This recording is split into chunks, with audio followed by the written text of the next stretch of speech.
कपूर जी और विपक्ष की बहन रेखा त्यागी जी, समस्त अधिकारीगण, मीडिया के बंधुओं, आप सभी का बहुत बहुत हार्दिक अभिनंदन है। आज सेशन की आपने मुझे इसके संशोधित एवं वर्ष 2019-20 के प्रस्तावित अनुमानित बजट पर अपने विचार रखने का अवसर प्रदान किया है। मैं सर्वप्रथम यहाँ उपस्थित स्थायी समिति के सदस्यों, अधिकारियों एवं मीडिया बंधुओं का नववर्ष की शुभकामनाएं ज्ञापित करता हूँ और अध्यक्ष स्थायी समिति, नेता सदन, नेता विपक्ष और उपस्थित अधिकारियों, कर्मचारियों का भी धन्यवाद करता हूँ जो मुझे मौका दिया। अध्यक्ष महोदय, यह सर्वविदित है कि आर्थिक रूप से कमजोर पूर्वी निगम अपने क्षेत्र में रहने वाले 40 लाख लोगों की जरूरतों एवं समस्याओं को जानती है और हम सभी निगम पार्षद, अधिकारी एवं कर्मचारी इन विषम परिस्थितियों के बावजूद जनता की सेवा में लगे हुए हैं। इस बजट सेशन जब शुरू हुआ तो मैंने मीडिया में और कुछ अपने विपक्ष के साथी, उन्होंने इस बजट के औचित्य पर प्रश्न उठाए कि जब बजट मिलता नहीं, पूरा नहीं होता, तो हम बजट क्यों पेश करते हैं।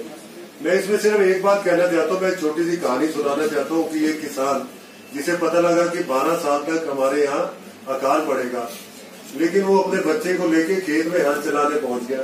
तो ईश्वर ने जो ऊपर से देखा, उसने उसे आवाज लगाई कि भाई जब तुझे पता है कि 12 साल तक अकाल रहेगा तो तू ये हल चलाने क्यों आ गया, इससे क्या मिलेगा। उसने कहा जी 12 साल में के बाद जब बारिश आएगी तो मैं अगर खेती करना ही भूल गया तो मैं क्या चलाऊंगा। तो भगवान को भी उन्होंने कहा भाई जब ये 12 साल में खेती भूल जाएगा, हो सकता है मैं बारिश करना भूल जाऊं। तो उन्होंने बारिश करती और हो गया। तो ऐसे ही हम हर साल बजट पेश करते रहेंगे। हो सकता है जो स्टेट गवर्नमेंट है हमारी, उन्हें शर्म आए, उन्हें लगे कि भैया बजट दे ही दो, बेचारे हर साल बोलते हैं इतना बजट है, इतना बजट है। तो हम भी लगे हुए हैं उसी लाइन में, कर रहे हैं अपना काम और इसे हम निरंतर करते रहेंगे क्योंकि ये जनता के काम का काम है। मैं एक चीज इसमें ये भी बताना चाहता हूँ कि पूर्वी निगम जहाँ 8% हमारे पास भूभाग है, लेकिन 23% आबादी हमारे क्षेत्र में रहती है। तो इतनी घनी आबादी के बाद जनता की सेवा करना और इन आर्थिक स्रोत जिसमें कम हो, एक बहुत बड़ा काम है जो यहाँ के सभी कर्मचारी, अधिकारी और हम सब कर रहे हैं और इसके लिए मैं इनकी प्रशंसा करता हूँ। और साथ में एक बहुत बड़ी विडंबना ये भी है कि चौथा वित्त आयोग, जिसके लिए हम कई वर्षों से चिल्ला रहे हैं, अब तो उसका जो मुझे हिसाब पता लगा 10,228 करोड़ रुपया दिल्ली सरकार के पास पेंडिंग है। आशा करता हूं कि उन्हें भी सद्बुद्धि आए और ये पैसा हमें मिले और हम आगे काम कर सकें। मैं कुछ तथ्य आपके सामने रखना चाहता हूं, क्यों विषम परिस्थिति है। हम बोलते तो है कि आर्थिक स्थिति कमजोर है, क्या है। मैं कुछ आंकड़े रखना चाहता हूं जिससे हमें पता लगेगा। मैं पिछले 2 साल के आंकड़े आपके सामने पेश करना चाहता हूँ। 2016-17 में हमारा बजट जो था, हमने जो एस्टीमेट निकाला 3,478 करोड़ रुपए था, लेकिन वास्तविक खर्चा कितना कर पाए 1,690। इन दोनों का अगर डिवाइड करो तो 51% बजट जो हमने प्लान किया था हमें मिला ही नहीं। फिर भी हम काम करते रहे, सेवा करते रहे। ऐसे ही 17-18 का जो बजट था 3,180 करोड़ रुपए रखा, लेकिन मिला कितना 1,690। इसमें भी 47% का गैप था। तो जिस निकाय के बजट के अंदर एक्सपेंसिव और बजट की प्लानिंग में ही 50% का गैप हो तो उसे आर्थिक स्थिति क्या, उसे तो दिवालिया भी हम कह सकते हैं। फिर भी हम काम कर रहे हैं और जनता की सेवा कर रहे हैं। और हमें ये भी पता है, जो सरकारें देख रही हैं उन्हें ये भी पता है कि कोई भी निगम जो है वो 30% से ज्यादा अपने आंतरिक स्रोतों से पैसा नहीं इकट्ठा कर सकता है और राज्य सरकार उसे हेल्प देती है। लेकिन अब केजरीवाल जी की सरकार ने निगमों की जो आर्थिक सहायता रोककर पंगु बनाया, वो भी जनता के सामने है और मुझे लगता है जनता को उसे समझना चाहिए। जहां राज्य सरकार का बजट आज से 3-4 साल पहले जब कांग्रेस की सरकार गई तो 27,000 करोड़ था, आज वो 52,000 करोड़ के बजट की बात करते हैं। इनका बजट तो दुगना हो गया। लेकिन हमें ये भी पता है कि जो राज्य सरकार है एक पर्टिकुलर परसेंटेज वो निगमों को देती है। जैसे जो थर्ड फाइनेंस कमीशन था उसमें 10.5 था, 6% जो है आपका प्लान हेड में और 10.5% जो है वो नॉन प्लान हेड में आता था। लेकिन वो स्टेगनेंट है, वो जो वहां से सहायता आ रही है ये बोलते हैं बढ़ा रहे हैं। मैं पिछले 4 साल के फिगर है 15-16 में 723 करोड़, 16-17 में 935 करोड़, इस समय राष्ट्रपति शासन लगा था तो पैसा थोड़ा सा 23 करोड़, 18-19 में 772 करोड़। जहां राज्य की आमदनी बढ़ रही है उससे परसेंटेज शेयरिंग निगमों को करनी है, लेकिन वो कर नहीं रही। वो बोलते हैं कि हम तो बहुत पैसा देते हैं, बहुत, तो कहाँ दिख रहा है भाई? एक्चुअल में तो कुछ नहीं है ना, सारी लफाजी है। चौथे वित्त आयोग की सिफारिशों के अनुरूप मैंने भी आपको बताया कि 18.5% जो है वो राज्य के बजट का जो है वो निगमों को मिलना चाहिए, और लेकिन वो ऐसा काम नहीं हो रहा है। बहुत से ऐसे सेवा कार्य हैं जो दिल्ली की जनता के लिए राज्य को करने होते हैं, लेकिन वो राज्य सरकार निगम से करवाता है। जैसे सफाई व्यवस्था है, प्राथमिक शिक्षा है, स्वास्थ्य सेवाएं हैं, पार्कों का रख रखाव है, 60 फुट से कम चौड़ी सड़कें, ये निगम ही करता है, राज्य सरकार के ब्याह पे करते हैं क्योंकि हम राज्य सरकार की। लेकिन अगर राज्य सरकार पैसा नहीं देगी तो हम भी इन व्यवस्थाओं को कैसे ठीक कर सकते हैं? फिर इन व्यवस्थाओं को ठीक न होने का ठीकरा भी हमारे सर पे फोड़ा जाता है कि ये काम नहीं कर रहे, कहा रहे हैं, ये कर रहे हैं, वो कर रहे हैं।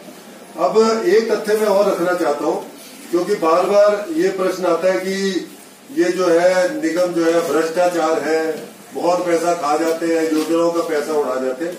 मैं एक तथ्य रखना चाहता हूँ, हमारे 27,000 कर्मचारी हैं जिनकी तनख्वाह में टोटल बजट का 75%, पेंशन में 11% और कार्यालय खर्चों में 5%, मतलब टोटल जो बजट हम प्लान करते हैं उसका 91% तो इन 3 मदों में चला जाता है, जिसमें सिर्फ कर्मचारियों की हम देखभाल कर पाते हैं। बाकी 9% बचा विकास के लिए, उसमें आप घोटाले कर लो, ये कर लो, वो कर लो, जितने मर्जी इल्जाम लगा लो।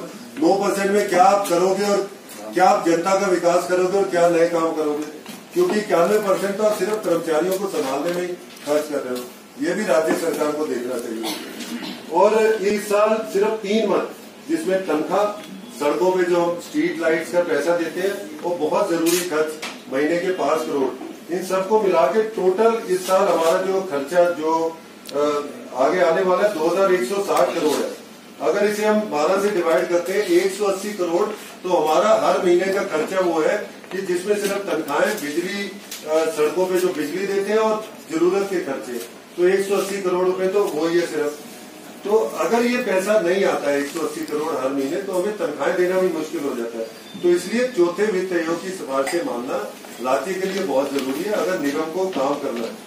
और ये भी साथ में ध्यान रखना है कि 40 लाख जनता हमारे जो पूर्वी दिल्ली में रहती है, और मैं तो जो दिल्ली को मालिक भी कहते हैं, दिल्ली सरकार में, तो उनसे निवेदन ही कर सकता हूँ कि 5वें वित्त आयोग की सिफारिशें भी आ गई है, उन्हें बिना किसी कटौती के वो लागू करें, क्योंकि ऐसा भी सुनने में आ रहा है कि उसमें भी कटौती के प्लान चल रहे हैं।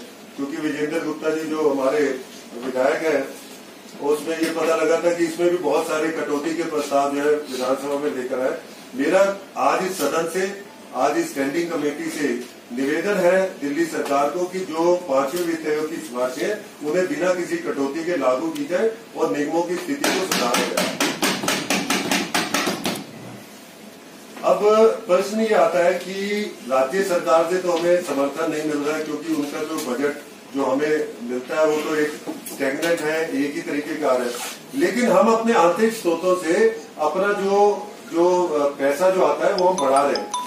आज इन विषम परिस्थितियों में भी पूर्वी निगम के समक्ष नागरिक सुविधाओं के क्षेत्र में साफ सफाई, स्वास्थ्य, शिक्षा, पर्यावरण आदि में नागरिकों की बढ़ती मांग में अनुरूप सुविधाएं उपलब्ध करवाने के लिए चुनौतियां हैं और निरंतर जो अपनी आंतरिक आय उसे बढ़ाने के लिए अग्रसर है। मैं 2 डाटा देना चाहता हूँ। 2016-17 में जहां हमने अपने आंतरिक स्रोत से 762 करोड़ रुपए इकट्ठे किए, वहीं 17-18 में 968 करोड़, 27% का जंप हमने दिया। हम जो रेवेन्यू कलेक्ट कर रहे हैं उसमें हमने 27% का जंप दिया, लेकिन स्टेट गवर्नमेंट से वही आ रहा है और हर साल हमारे खर्चे बढ़ रहे हैं, इसलिए मुश्किलें भी बढ़ रही हैं। और हमारे माननीय साथियों ने भी बताया था कि बहुत सारे ऐसे मद हैं, जैसे पार्किंग है, लाइसेंसिंग है, खाद्य पदार्थ के लाइसेंस है, इनमें 100% से ज्यादा हमारे जो अधिकारियों ने, साथियों ने प्रयास करके 100% से ज्यादा रेवेन्यू को बढ़ाया। तो उनके लिए भी एक जोरदार ताली बनती है यहाँ सभी अधिकारियों में। हम विपक्ष का सहयोग चाहते हैं कि पूर्वी दिल्ली नगर निगम की आर्थिक स्थिति के बारे में दिल्ली सरकार के सामने वास्तविक आर्थिक स्थिति रखें। नकारात्मक टिप्पणियों से 40 लाख लोगों का भला नहीं होने वाला है।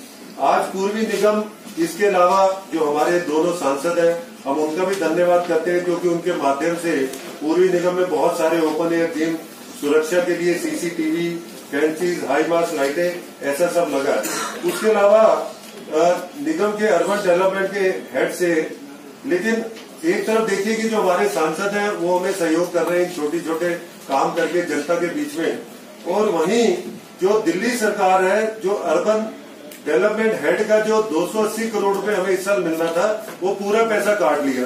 अब वो कहाँ लगता है? वो पार्कों में लगता है, सड़कों की मरम्मत। पैसे का क्या किया? उस पैसे से तीनों निगमों का काट के 1000 करोड़ रुपए का मुख्यमंत्री सड़क योजना बना के उसके कस्टोडियन विधायकों को बना दिया। अब यह पैसा विधायक कहाँ दे रहे हैं, किसे आवंटन कर रहे हैं, जनता से पूछ रहे हैं, नहीं पूछ रहे। जब निगम पार्षदों को ही नहीं पता कि ये जो विधायक है, ये जो 10-20 करोड़ रुपए जो हर विधायक को मिल गया एडिशनल, वो कहाँ खर्चा कर रहा है, निगम पार्षदों को नहीं पता, तो जनता को कहाँ पता है? तो मुझे इसमें लग रहा है कि इसमें कहीं ना कहीं चेकिंग करने की, इसमें कुछ एक घोटाले का मुझे लग रहा है कि इतना 1000 करोड़ रुपए कहाँ गायब हो गया, किसके पास गया है, कुछ पता नहीं लग रहा। तो इसका भी पता लगाने की जरूरत है। कुछ प्रश्न है, जैसे पर्यावरण, बिगड़ते पर्यावरण दिल्ली के लिए एक बड़ी समस्या बन गया है, और दिल्ली सरकार जनता के स्वास्थ्य के साथ खिलवाड़ कर रही है। निरंतर पर्यावरण की स्थिति बिगड़ती जा रही है। अगर हम रोज देखें, एयर क्वालिटी इंडेक्स 400, 450, जहाँ 50-60 रहना चाहिए, 400, 450 है। और हमारी विपक्षी साथी ने भी बोला कि दिल्ली सरकार बहुत काम कर रही है। ऑड इवन योजना 2 साल पहले जो योजना फेल हो गई, जो दोबारा सड़कों पे आ नहीं पाई, उसका आप श्रेय ले रहे हैं कि हम पर्यावरण को ठीक कर रहे हैं। दूसरा, इलेक्ट्रॉनिक बसें, अरे वो तो अभी प्लानिंग में ही है, कब जमीन पे उतरेगी, कब पर्यावरण ठीक होगा।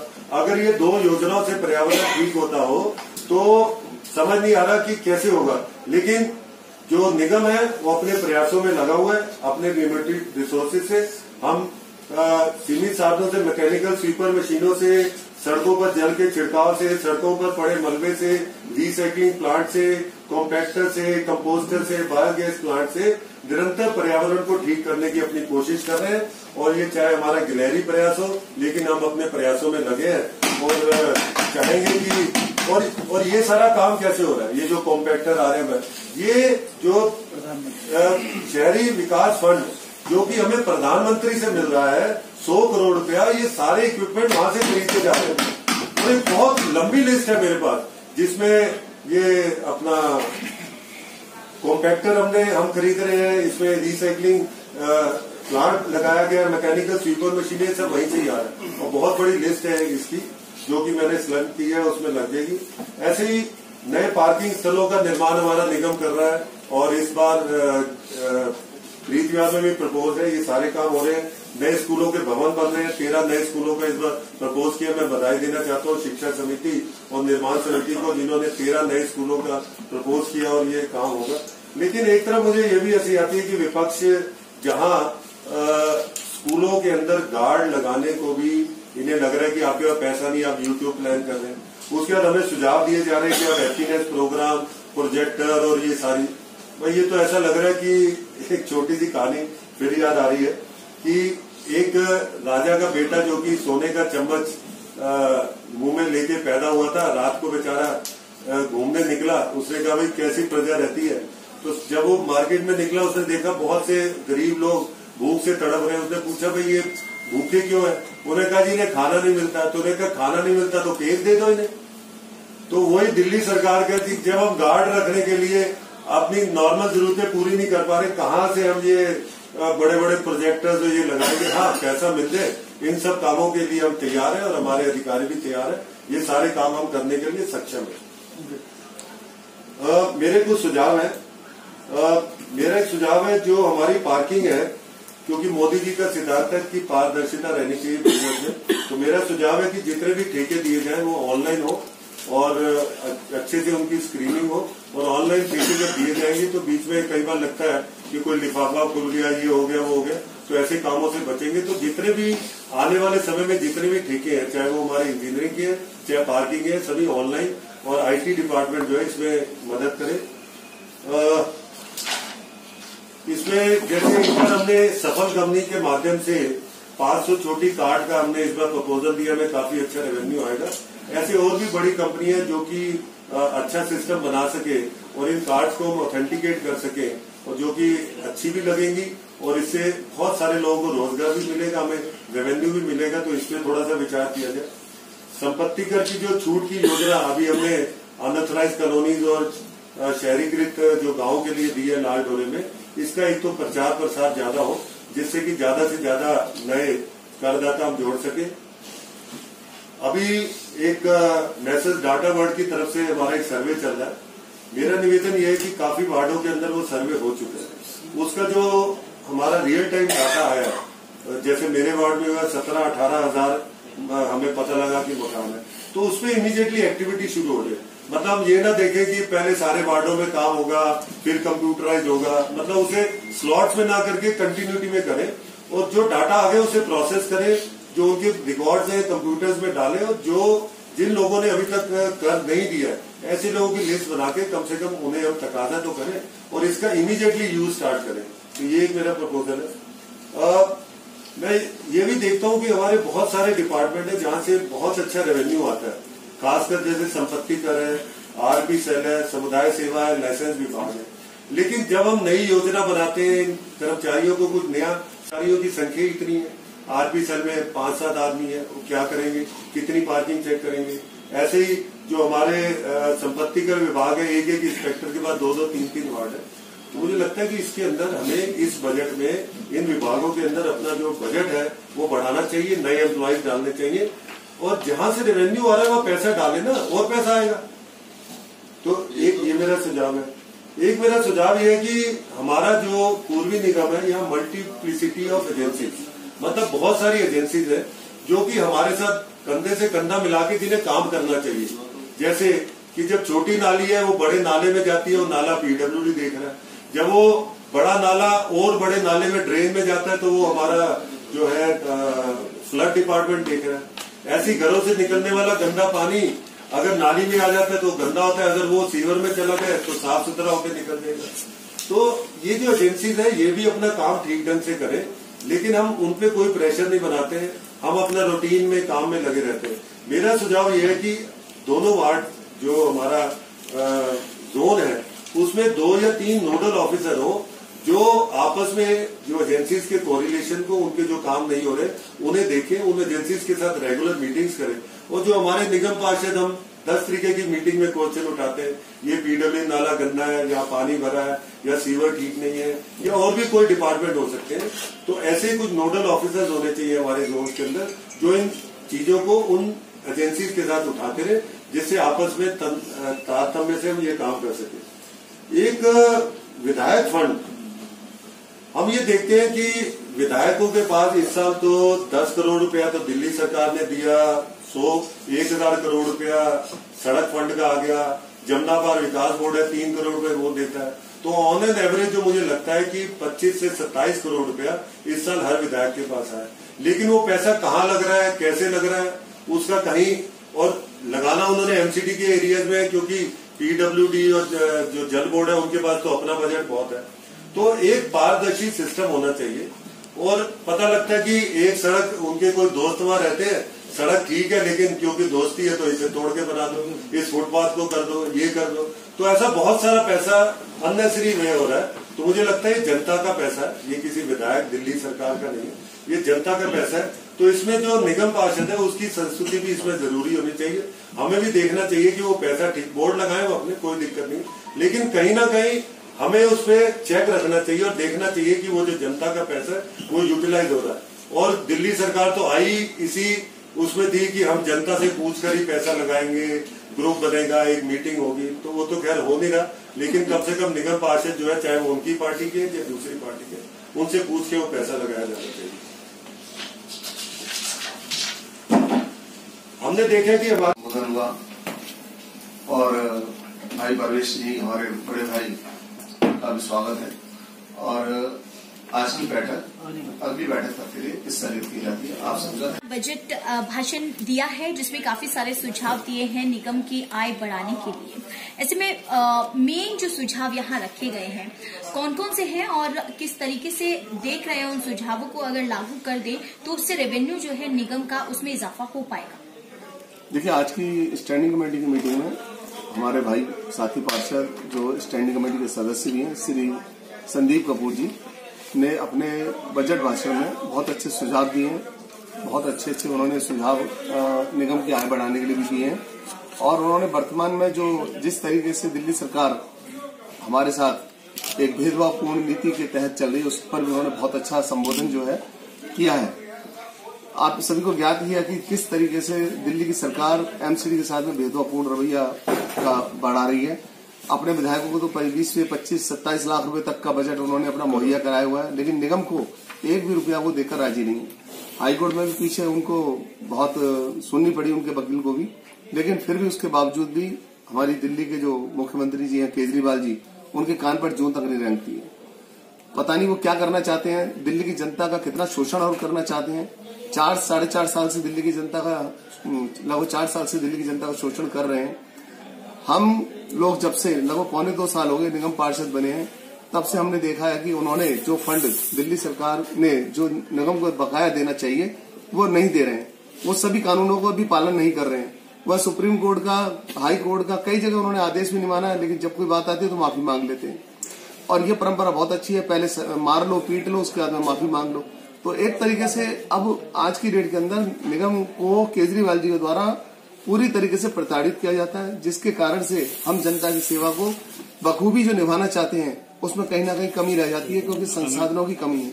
जब तक रुपया नहीं होगा, घर में भी दाल चावल रोटी सब्जी आके आदमी, गरीब आदमी भी अपना पेट नहीं भर सकता है। चाहे गरीब हो अमीर हो, सबके हो अपने जीवन यापन के लिए कुछ न कुछ रुपया चाहिए होता है। ऐसे ही निगम को चलाने के लिए जो रुपया चाहिए वो केजरीवाल जी नहीं दे रहे हैं।